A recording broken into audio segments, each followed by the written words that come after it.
As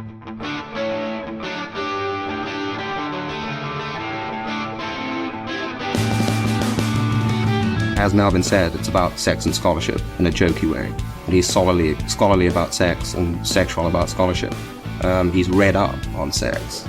I thought this was just the only way to make it funny, to make actually carnal rather than erotic sex funny, rather than boring or disgusting or whatever.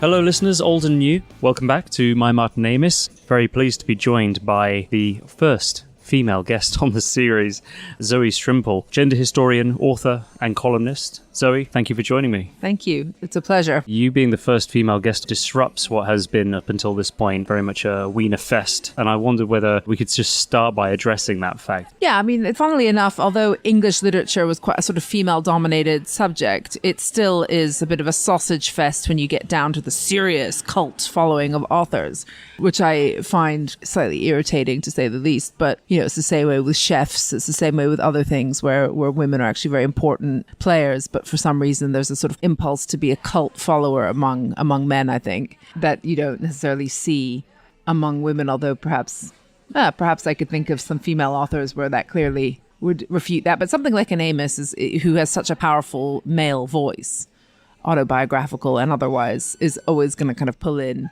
men. Not only that, but what pulled me in should really go beyond gender. The sheer craft and cleverness and tightness of his interestingness and creativity of his writing. So in having a style that's as clever and satisfying and creative as his, the fact that he's rendering male experience into this prose makes it a joy to read. It doesn't matter that it is obviously has playful and non-playful misogynistic overtones. This is brilliant writing, and therefore anything that gets treatment by brilliant writing should be regarded by women and men as being worth taking time over. I'm not sure men indulge in female narratives. What are the strong female voices that men read? I grew up reading Amos and Philip Roth and people like that.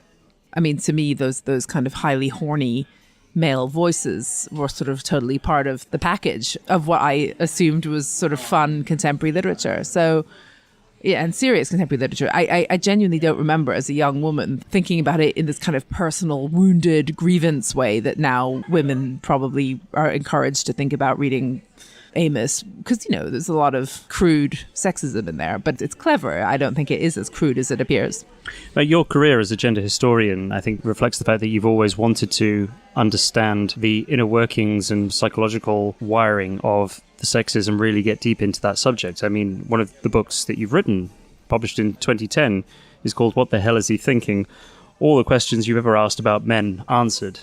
I should say right out of the gate here that we're going to be talking about The Rachel Papers, Martin Amis's first novel, and one that is very revealing in many respects, both of him as a novelist, but also of his treatment of sex, sexuality, and the subject of women. But you write that the kind of man that Amos was and the kind of man he wrote doesn't appear to exist anymore, and you feel that that's a pity. I wrote What the Hell Is He Thinking? All the questions you have about men answered long before I became a gender scholar. So at that point, I was just indulging a curiosity to bridge the male-female divide through the simple device of language, which was something that, yes, I felt that one could also access through novels and the male voice. And if you had an open mind, you could enjoy it and find it kind of interesting and not offensive. Obviously, as I said before, this is all changed now. Yes, and then as I grew up and started writing a dating column, and a lot of my writing and thinking and career was slightly motivated by the teenage angst I had experienced in not getting guys, so to speak, which preoccupied me a great deal. I took a kind of, you could say, perverse reassurance maybe in the fact that apparently there were all these horny men out there, and that no doubt one of them would cross paths with me at some point. But I also knew that I was very unlikely to encounter one as incredibly intelligent as Martin Amis or his creations, which I'm not sure I always distinguished between that much. I mean, from quite soon after reading London Fields, developed a huge crush on him. But that was the way I operated in those days. Very quick to develop a crush. Leonardo DiCaprio also got that treatment. And I remember kind of Googling his wife, Isabel Fonseca, and thinking, it would be so amazing to be married to such a genius wordsmith. And I found Martin Amis way sexier than Philip Roth, for instance, even though Philip Roth's depiction of sex and male desire is also incredibly compelling. Well, what was it about Martin Amis that you found so sexy? Actually, I think he just looks quite sexy, or he did, sorry. But also, I found he was inventive with language in ways that I just was not coming across elsewhere. It's very rare to find someone who takes risks and is inventive and who can deliver, who's actually keeping it rock solid, watertight, whatever phrase you want to use. Whereas I think now you just get so much, I don't know about now or then, I mean, it's always been a problem, like modernism or whatever, formally experimental, deeply pretentious. And I just found like the whole conceit of London Fields fascinating. I found John Self and Money fascinating, just like oh right, the obsession with the teeth, and I just delighted me. And yeah, Amos, he's just I just fancy the Amoses. I also love Kingsley. I mean, I fancied Kingsley. No, I read Kingsley much later. Kingsley was always too old, but the fact like Kingsley begat Martin, and they both had these phenomenal facility with language and thinking, and I thought probably quite a kind of intelligent grasp onto the world, which is obviously attractive. Did it boil down to his ability to make you laugh, or did it go way beyond his comic flair? Women can be absolutely hysterical. I'm not one of these women that's like, oh, it's amazing to encounter someone who's a funny man because men are so hilarious. Like, some men are funny, a lot of women are much funnier, including in literature. But he was funny, but I've always liked clever language, but that has to be rigorous. Like, you can tell Amos read the canon.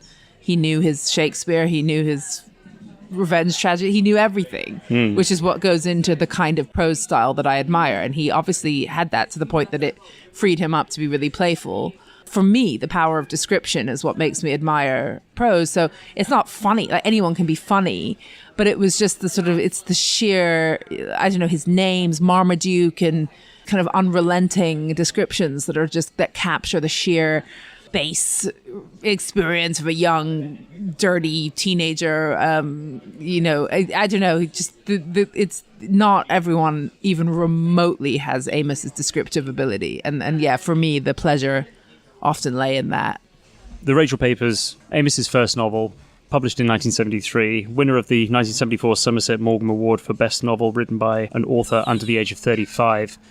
Rereading it myself, I found that Charles Highway and Martin Amis seemed so much more fused than I realised when I first read it, aged about 17, about the same age, or perhaps a bit younger than Charles Highway is in the book. Can you remember when you first read it? Or when you first read Amos, actually? Yeah, I know when I first read Amos, it was when I was an undergraduate, and I think I was even in my third year doing English at Cambridge, and it was, I think, for a 1970 to the present paper, which my director of studies was very scathing about as a paper, and thought it wasn't really...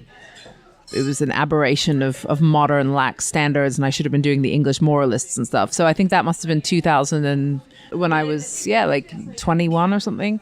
And it was London Fields. That was my first book. Actually, some of the other girls on my English course had read London Fields and loved it. So to me, it was like we were all girls, women. Eventually, there was one guy. But I came to Amos and London Fields through none other than a girl called Sarah Price, who is now a happy mother of two somewhere. Anyway, so it wasn't at all something that like I was this not seeking out this man's man author. It was just these books came to me and to us. Like, it wasn't weird that, I'd read Roth. My mother read Philip Roth. I don't know. We just, so... And through a circle of female peers as well. Exactly. The last episode, we tackled London Fields, me and Janan Ganesh, and in that we spoke about the character Nicola Six, which we will have to get onto. Yeah, Nicola Six was fascinating to me. No, I think Amos, he didn't want a realistic woman, but he created a cipher that was, part of a general plot that was a cipher, like a kind of puzzle. He captured her kind of the death drive and the sex drive and beauty all kind of coalesce. For me, that's what Nicola Six, the kind of dangerous glamour of beauty and murder and crime and London. And Amos's evocations of London are absolutely fantastic. And every time I mean, there's a very particular frustrating, grimy horribleness sometimes and inconvenience to London. I think in The Information, that's very good. Obviously, London Fields. I think in London Fields, he describes a kind of low nuclear sun that London produces, like in the winter when that sun is always at the level of your eyes and it's just boring into you. And I always feel that. You're on the bus and no matter where you sit, like the sun it's like winter, so you're not getting any real warmth. You're just getting this horrible nuclear sun kind of coming at your eyes and your black clothes making you kind of it's horrible. And that to me, like, yeah, Amos completely gave me the vocab for that one. When it comes again to this character of Nicola Six, I think we should just get this out of the way. There's a confidence when you speak to his male readers about the extent to which they imagine women reading this novel would see Nicola Six as anything but a male fantasy. What a weird interpretation of her purpose, that she's supposed to be this, like, normal, like a George Eliot character or something. I don't really understand why you wouldn't just take her in her own terms and in Amos's own terms. Like, clearly she is supposed to be a male fantasy and a cipher. And what's interesting about her is that she knows she is, and that's how she deploys her plans. So I'm bewildered by people who would complain that Nicola Six doesn't give them like a full-rounded, plausible female character. No. I mean, what is John Self, a kind of fully rounded, plausible male character? Is Keith Talent a fully rounded I mean, I don't understand what... Funnily enough, I think that these characters you mentioned, Talent, Self, Clinch even, they actually do seem more plausible. But it's quite honest. I mean, he's portraying Nicola Six from the perspective of the men who kind of... but he also tries to get, the way she... observes the men ogling her as she walks across a room or whatever. But to me, London Fields is like a fantastic, genius novel. I really don't see... It's just so bizarre to me that someone would complain that the female character isn't well-rounded enough. Well-rounded, or that she actually clogs the novel. Oh, interesting. Janan thought if she clogs, she gets I would way. have loved to both be on this episode. Yeah, they probably read it too old when they themselves were clogged with all sorts of fancy ideas about gender and novels, whereas if you read it as a 21-year-old, you can just enjoy it and not get cluttered up by things like that. In your piece for The Spectator, you wrote, quote, Amos's novels served as a kind of sexual, sentimental education for me. They offered a shocking and exciting insight into how young men saw women and the other men around them, and gave me the distinct impression that being the object of a man's lust could confer both total, intoxicating power over him and everything around him, and the possibility of its opposite, the most grotesque denigration. Yeah, I mean, as I said before, I was pretty frustrated with my romantic situation in my teens. Isn't everyone? No, not to the extent that I was. I think other people get girlfriends and boyfriends, and I just had these crushes. This problem of reciprocity was just like this constant vexation. Like, how do I get Travis or Peter or Will or Alex to, like, I like them, I'm really into them, I'm obsessed with them, but they just don't see me in that way, and why is that? And no, because I don't know. So I think, to me, I sort of fetishized the idea of having that power because I felt so incredibly powerless over my abilities to make the boys that I liked like me. There was just no mutual, I just didn't understand how that could happen. So it was really fascinating to me to discover that, at least in fiction, maybe as a, document of reality, there was a world in which, like, the boys wouldn't be so picky. They would just take what they could get. If someone was interested in them, they'd go there. Like, sex would drive them to, like, and I've never been particularly picky about circumstance. Like, to me, it would have been enough to just kiss one of them once, even if they were drunk. Like, I wasn't like, oh, I need them to fall in love with me, even though that would have been ideal. It was just sort of like, could that sort of system of sexual obsession and horniness that apparently young men were driven by be used to my advantage, instead of just like the gross men on the street that are always up for like a leer. But a lot of Amos's characters are those gross men on the street. Yes, that's true. That's true.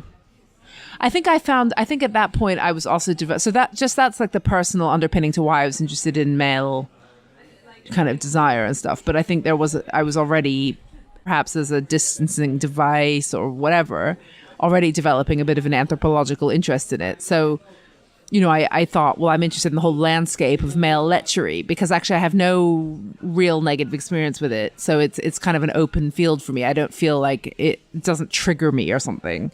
I mean, apart from a few disgusting experiences with people on the street, I certainly didn't feel that male lust had posed a threat to me as a young woman. So I was interested in it. I was also interested in anything that appeared to equal my own intensity of feeling. But of course, at that point in my teens, I didn't really have any clue about sex, to be honest. That's not really where I was going with my obsessions. It was just more like, I think my dream was like a makeout session, So I was altogether more innocent personally. And probably in not being a teenage boy, I was just less driven by actual sexual intercourse. But I did have this kind of like persistent thinking about it all the time sort of thing, which a lot of teenage girls do. I mean, that's literally all teenage girls talk about. So it wasn't like I was that weird, but I think I was quite weird in having so little success getting anywhere with it. So yeah, so I think that just opened the way to me being personally kind of interested in what I could find out about male lust. But I think I also had this idea, there was an element maybe of like hate reading, like hate scrolling or doom reading, in the sense that I think from quite early on, I mean, by the way, I was like quite a pretty girl, a teenager, I would say of normal weight, although I wasn't skinny. But in those days, 80s, 90s, well, the 90s, it was like not really good enough to not be skinny or like have an amazing knockout body, especially at the school I went to. Where did you grow up? I grew up partly in the US and partly when I was 16, I came back over here to a school called Bedales, which is famous. A lot of celebrities go and went there. And so I think I just really developed this idea that like I didn't have typical enough looks. So that was what was holding me back. Like, so you experienced this teenage angst on both sides of the pond. Did it intensify after the age of 16 in the UK? It was more just that Bedales was full of these absurdly beautiful young women. I mean, I look back at photos now and I'm like, oh my God, of course I couldn't compete with that. So it really made me think, okay, what are men, like boys and men are looking for? Thin. That was kind of what if only I can be thin. Of course, I mean, for better or for worse, I like food too much to ever have taken that. Like that always trumped my desire to be thin. How do you actually give up on biscuits? Impossible. But so I think like I was reading Amos and stuff for these quite harsh, but like fully realized descriptions of desirable female bodies and flawed female bodies. Clearly you met Keith Talent and Guy Clinch and even Nicola Six before you met Charles Highway.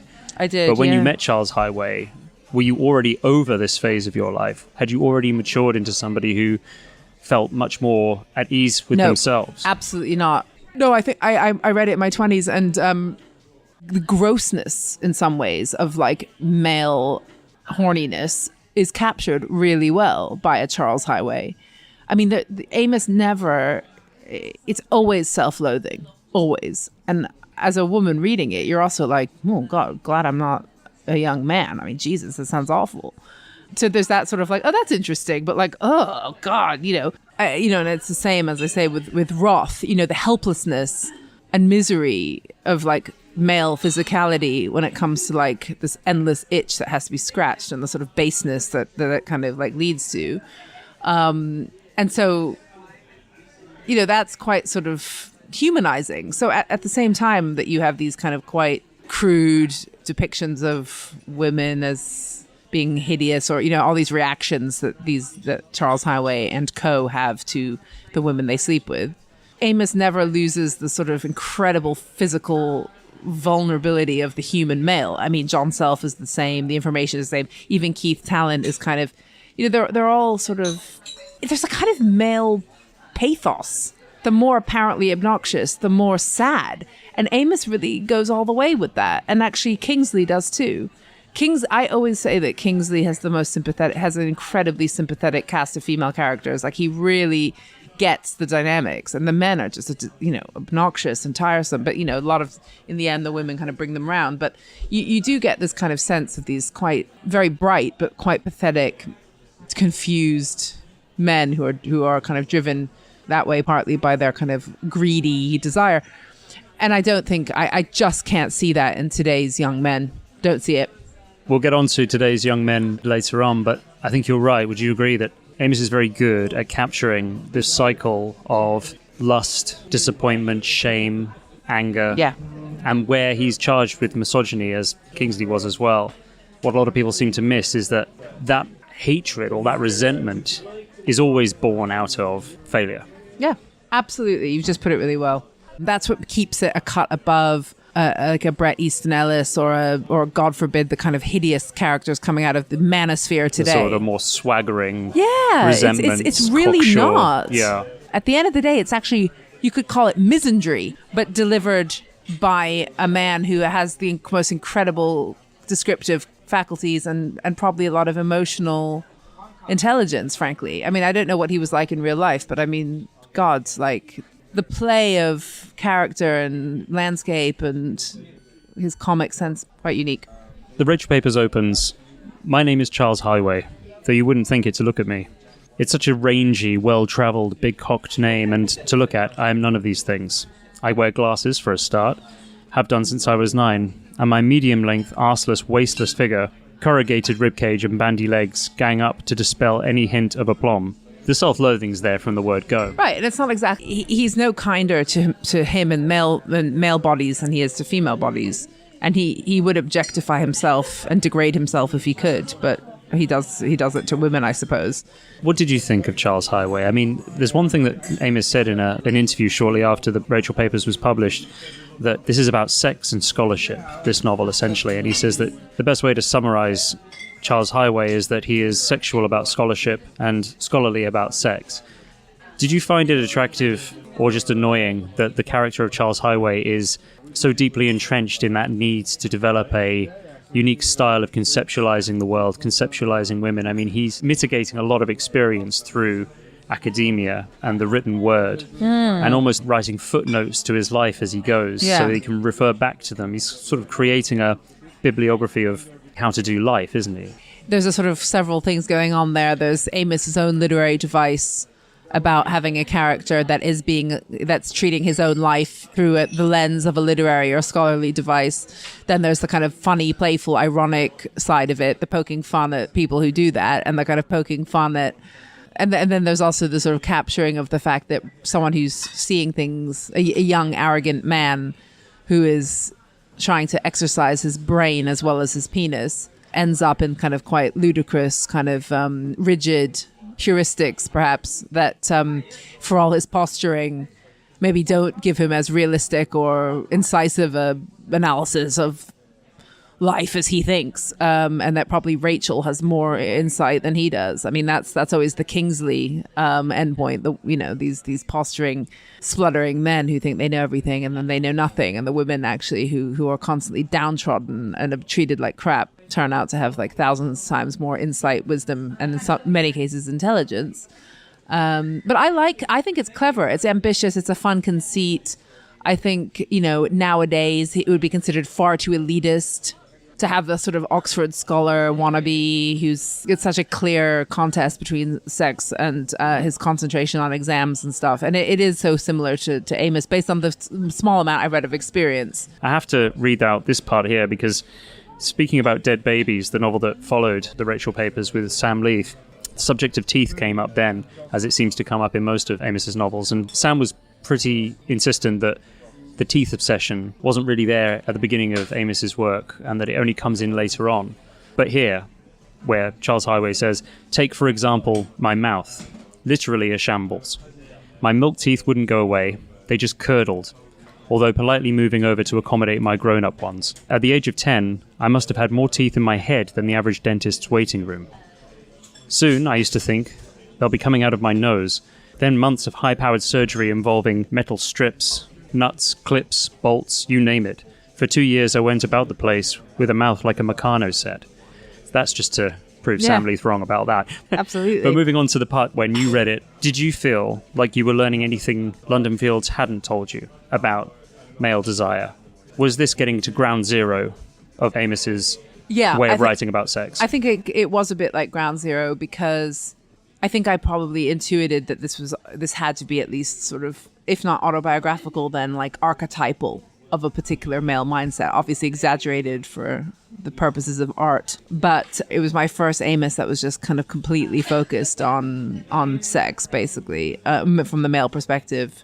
Whereas London Fields felt like much more of like a sort of urban tapestry, mystery, it was much more creative.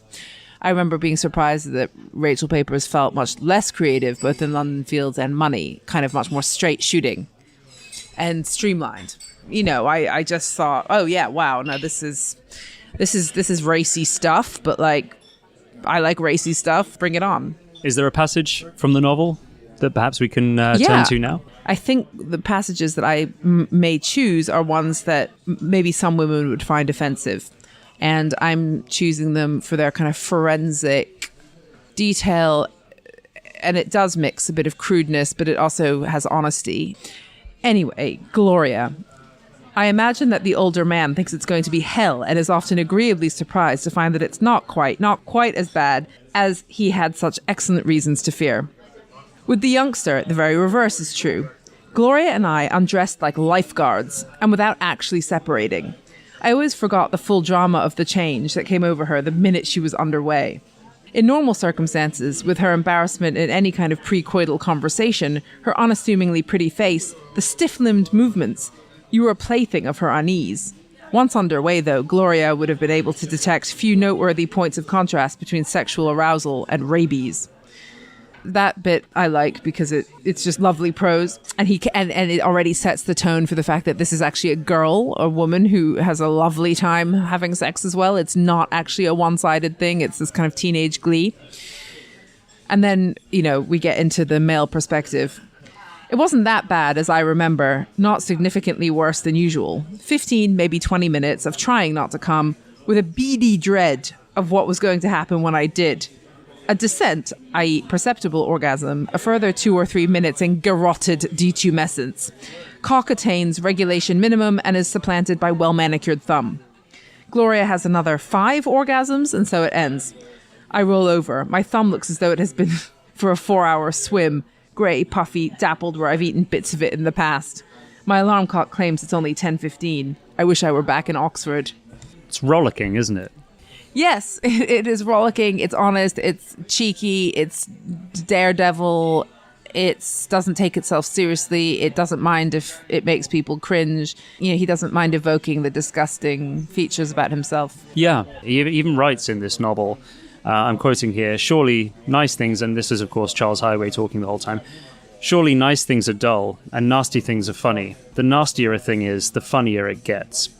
That line, again delivered by the protagonist, seems in retrospect to make sense of Amos's approach to a lot of subject matter. But again, you took a lot of joy in that passage, and you say you find it to be a very, as you put it, lovely portrayal of sex because it's mutual. Yeah. It doesn't have this kind of seedy undertone of male exploitation of the woman, or she's hating it, or she's performing. I mean, she seems completely natural. She's obviously, he makes some effort to show how she comes to life in a sexual situation. So it's nice. So that is a kind of positive, pleasurable aspect. And it feels like it's of its time. There's something amoral and nihilistic about thinking things that are nasty are funny. I actually don't think things that are nasty, some things that are nasty, if they're described in a certain way, you can draw out a sort of black humor. I think Amos has quite a fine moral compass, actually, which I think he showed in his subsequent sort of political rants, which of course everybody else will disagree with. But I think he and Kingsley both do this, where they appear to be being something crass or sexist, but actually what they're doing is illuminating the crassness of the character, and that's where it's important to remember it's fiction.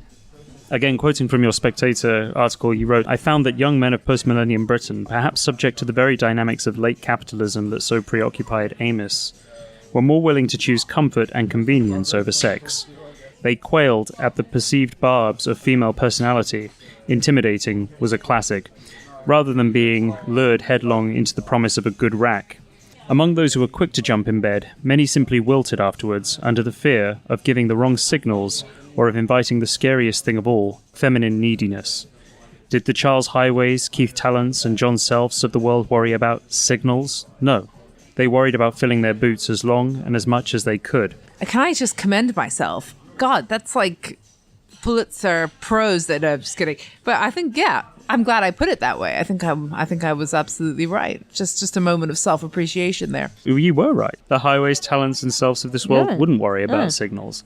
Of course, Amos is not really an admirer of any of these men. But the point of your article Yeah. is that you admire them more than today's young men. Well, I don't admire Keith Talent, let's be clear, but I enjoyed him as a fictional character. I mean, there's a difference there. But let's get into then what of the Amosian lasciviousness that you write about should return. Well, I think you have to be really careful with this. You know, when you're asking for a return of lasciviousness from the 70s, you're asking for all manner of abuse. I mean, on balance, it's a much better age now in the sense that women aren't treated like dirt. They aren't harassed constantly when they try to hail a taxi in front of Euston Station and when they walk down the street at night. I mean, the kind of shit women had to put up with in the 70s and 80s in London and anywhere was absolutely, horrendous. It was completely normal that men would beat their wives or their girlfriends when they were drunk. Completely normal, accepted, not even like cause for leaving someone. So I want to be very clear that I would absolutely never want a return to that in exchange for some like desperately horny men. But what I think I like, and I think that actually it's connected, isn't it? Because part of the reason that there's been a cooling in male ardor, which there definitely has been, ardor, at least in the passion sense. I mean, there might be like still the same biological need to masturbate or like to, whatever, but the sort of follow through in the way that it was. But that has come with a rise of more interest in things like consent, I suppose. So in having a better, more equal, more aware culture, the idea that it stopped being a social norm that is basically accepted to treat women like shit unless you happen to not treat them like shit or unless they physically stop you from treating them like shit. With that has obviously come a general intensification of like control, given, especially post Me Too. I mean, it's given that like open lasciviousness is now not really considered okay. You could get sued, you could get fired. Any number of bad things could happen to you. Other men might condemn you. It's just, and so that culture of lasciviousness was the broader culture in which these young men had this kind of rampant desire.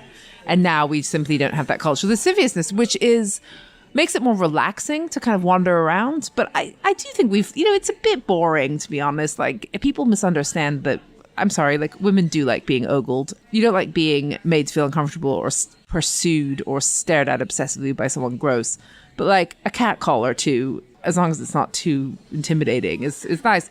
And I mean, I know women who are like pretty self-respecting, but they, especially South American women, they get very offended if they're not being catcalled or like ogled or, it's like a form of, so we have lost some of that.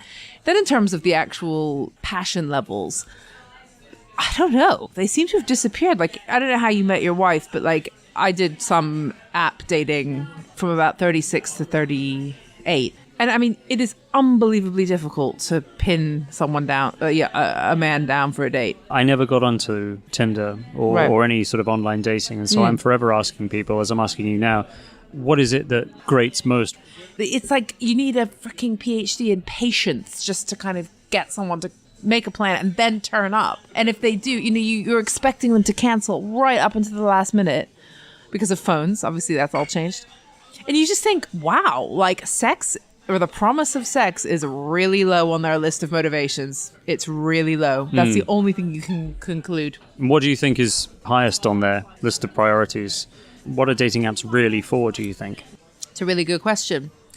I think, therefore, a kind of initial twitch of desire to kind of interact, because people don't like to be lonely, they like to interact, but the follow-through is gone because everything's so fragmented and like there's so many different avenues of chat now on, so why would you kind of put in all the effort to kind of follow something all the way through, especially if your attention and notions of like sticking to what you say you're going to do are underdeveloped because of the time you've grown up in.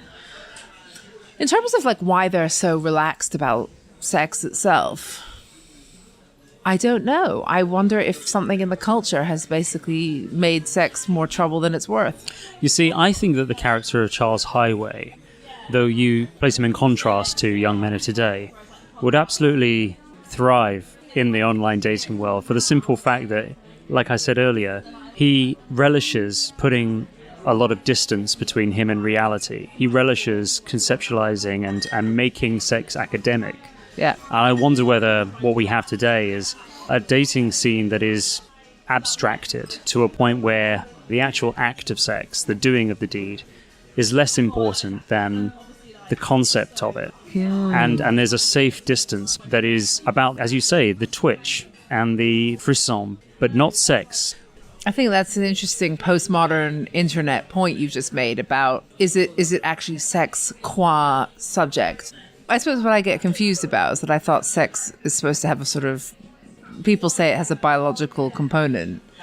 So why is it just as satisfactory to masturbate or whatever it is that porn or virtual reality enables you to do as to have that close physical contact? Because they're actually not interchangeable. So is it the case that humans have suddenly stopped desiring close physical contact? I mean, that seems odd to me. I think in just the same way that Charles Highway likes to intellectualize sex, the intellectualizing of sex has become the lingua franca of online dating. It exists more in the mind than it does in reality. Yeah, no, I think that's true. But Charles Highway was able to do both. And I wanted to bring that in, the fact that after all the reading up on sex, after all of the coquettish pages he leaves for Gloria or Rachel to find in his bathroom, etc., there is, of course, sex at the end of it. You're a man. When you're reading the Rachel papers, does Charles Highway's experience sound familiar to you? Yeah, well, as I say, when I read the Rachel papers, I was 17, and Yeah. I was at the perfect age at which to supposedly identify with Charles But Highway. did you identify? What about the sheer urge? Yeah, absolutely. So that's still real, you think? That's still there. Yeah, absolutely. Because this is what But then you it- but can't then- tell as a woman, really. I think men are as horny as ever. Yeah. I just think that in the age of They have other ways of 21st satisfying century it. But pornography, Yeah, OnlyFans, there are people out there who satisfy sexual desire in such a cerebral way that touch becomes the icing on the cake. yeah, but that's what I was wondering about. But that makes me sad. I mean, the Charles Highway that's not going to cut it. They want the physical experience. They wouldn't even consider making their peace with someone that just made them come. Well, exactly. They You can never- do that. That's pay. That was always considered like a CD second best, or third best. Charles Highway never describes some kind of sordid fantasy to the reader. He describes what he'd like to do with this person. Right. These guys, they want the physical woman. That's what they want. And I suppose that's what makes me sad. If that era, I don't want to be interchangeable with an OnlyFans paid for service or a replica girlfriend. I mean, I'd rather a man could distinguish between my physical body as a physical body and an OnlyFans. And this is the question. You're basically saying you're not 100% sure that they are able to do that anymore. Well, I guess it comes down to the question of how much is sex psychological. If sex is only partly physical and mostly a meeting of two minds in erotic communion, this is where a parasocial relationship between an online model and a customer can be more erotic.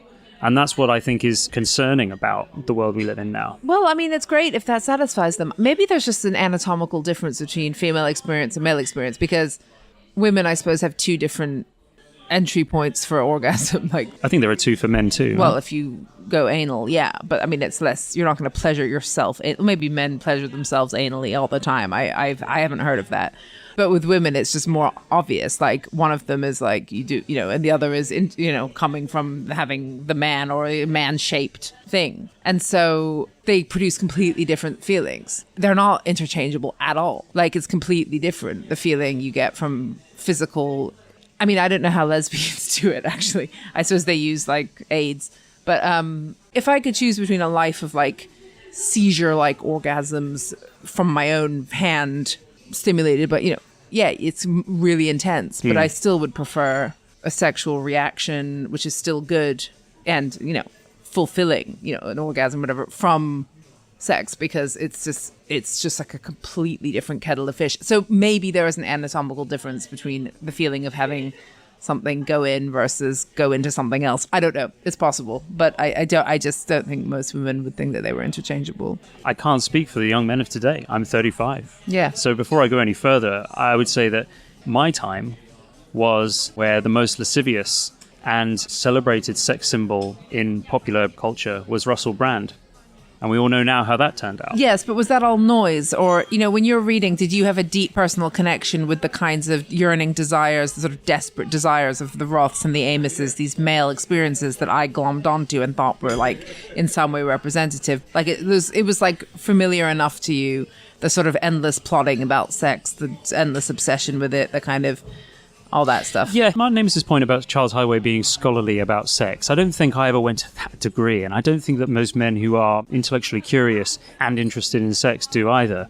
And that's where I think, again, Martin Amos's flair for exaggeration comes in. He took the kind of intellectual young man, very determined to get his end away, and exaggerated every facet of that man that could be. I mean, the thing that I remember from being young, horny, and bookish was that a lot of women were attracted to that, but they saw through it too. Yeah. They would make fun of you and get you to see that you were trying too hard. And that was important. I think there are moments in the Rachel papers where Charles Highway is called up for being a bit of a pompous prick. Yes. Yeah. He knows that he is a work in progress. He's painfully aware of it. But I certainly see him being more a reflection of Amos than I realized at the time. Which brings me to the last passage that you could read from the book. Well, I just choose this one because here we get the machinations. He's playing the game, he's manipulating her, and it's transparent to the reader. But obviously it's a kind of, it's an act. And I like that because that's what so much of dating and trying to get what you want is about. It's like a puzzle. How can you kind of or a formula? How can you kind of input the right stuff to get what you want? And it doesn't, it sounds quite mean, but it's also, again, quite kind of revealing. Yeah, so I guess he's on his way back with Rachel from somewhere, hoping to have sex with her. On the way back, I entertained Rachel and kept things going with an account of my own sexual history. Now I had 10 girls. I considered doubling, even squaring this figure. I ended up having it. All 5, I stressed, had been important and serious relationships. I was sorry, but I had no time for the other kind. Excuse me, but I wasn't interested in purely sexual encounters, thank you. Although it was true, one hated to say it, that most of the boys I knew were interested in precious little else. No, perhaps that wasn't fair. Of course I had tried it, more out of curiosity than anything, I supposed. It was odd, but I don't know, it seemed that a girl's body was empty unless you liked its owner. Sure, the incredibly beautiful girls in these experimental liaisons had got in a bit of a state, what with being so incredibly sexed up at the time. Understandable. 1 or 2, I didn't mind telling her, had got pretty violent, pretty ugly about the whole thing. But I had just to explain myself as tactfully as possible. No, hell, they could keep their money. A boy can't fake it. What was good sex? Well, good sex had nothing to do with expertise, how many French tricks one knew, how convincingly you munched on each other's stools, etc. No, if there was affection and enthusiasm, that was enough. With a heartbeat like a drum roll, I led Rachel down the stairs, past the bathroom to the bedroom. It smelled to me of every sock I had taken off, all the earwax I had pasted under its furniture, each bogey I had swiped across its walls, and the bouquets of cheap talc puffed into the air to disguise these. A low legacy, perhaps. Or my own stressed senses. Rachel generously took off her coat while I subdued the lighting by means of a cotton scarf over the desk lamp. We sat on the floor next to the fire and sipped the wine I had brought down. The pink glow flattered us. It made Rachel look extra oriental, softening her features, ironing out the nose, giving her eyes a distant luminousness.